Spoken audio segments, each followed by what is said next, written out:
Hi, my name is Bill Bradley. I'm an extreme endurance athlete, and this is my motivational video. The topic of today's video is when you don't get a chance to start, what's next? Have you ever signed up for an event or a race, and then at the last minute, something out of your control stops you from doing it? Well, if you've ever had that happen, I definitely have. I just had that happen. As a lot of you know, I headed over to England to take my 6th attempt at the English Channel. It hasn't been kind to me over there, but last year I came the closest I ever came. I was within 4 miles of shore when a storm blew in and separated me from the boat, so the pilot had to call it. And so this year I was super determined. I trained straight through from when that happened. For 13 months, I've done nothing but swim. I've swam in rough water, cold water, 10-hour swims. I mean, 3 to 4 hour swims every weekend. You name it, I've done it in preparation. I mean, I was the best shape of my life for swimming. Felt like I got it this year. No matter what that channel throws at me, I'm gonna get it. Well, you know what the channel threw at me? For 5 weeks, it threw wind at me. Like too much wind to get out. Like they got these, it's called force, these different force levels that tell you if you could swim or not. So normally, solo swimmers go out on a force 3 wind. And some relay teams can go out on a force 4. I had 3 different windows because I stayed there for 5 weeks. Every one of my turns when I was going to go was a force 5 window. Nobody starts out with a force 5, at least with my pilot. They don't start out with a force 5 window, which is over 20-mile-an-hour winds. So anyway, I remember I went down, I sat with Fred on the last one. I don't think anybody's ever stuck around to swim as long as I did.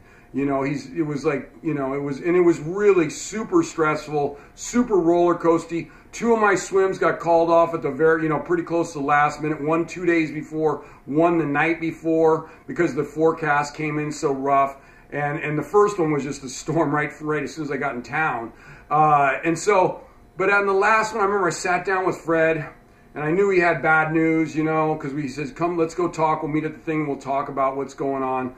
And he says, Bill, not only is your day not going to work, it's over 20-mile-an-hour winds, but the rest of the window, nobody's going to get out, And that was it, that was it. And my chance to swim the English Channel was done. I'd been there for 5 weeks. I had to go home. Season's ending. I had to go home anyway. Eventually I had to go home. But season's ending, it's getting really cold at night. Everything's over.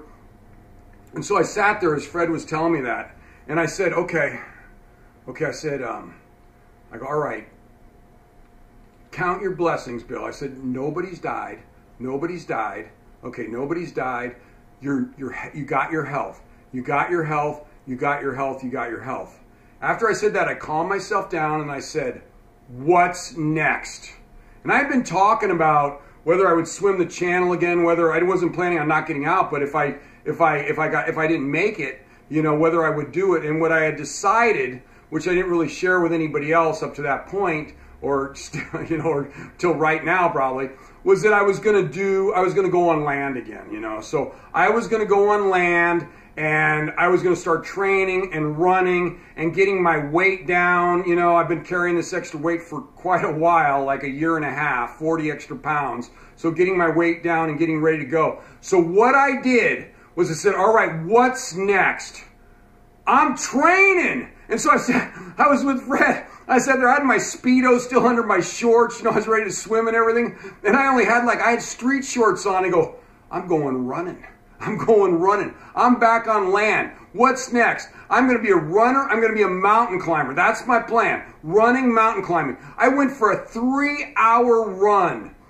I never had a chance to be depressed or anything because I was running. I have been running since. I never got a chance to have a letdown, anything. I was grateful for the journey that I had getting there also. I made sure I pointed that out. I love training with my group in the city, the South End. I love training with my coach Mark up here in the pool. I loved all the training. I loved everything about it. So anyway, if you get news that knocks you on your butt, and you can't do your event, you got to count your blessings and then say, what's next? And then go get it. Start right away. Don't even wait. Don't let depression set in. Just start training. You don't give your mind any chance to think about anything except what's next. Anyway, if you're interested, you can follow me on Facebook or Twitter. And if you have a comment or question, please put it in the YouTube comment section. And if you're interested in me talking to your team, your group, your company, your organization, please email me at epicbillbradley@gmail.com and we will get you out some information. Thank you very much.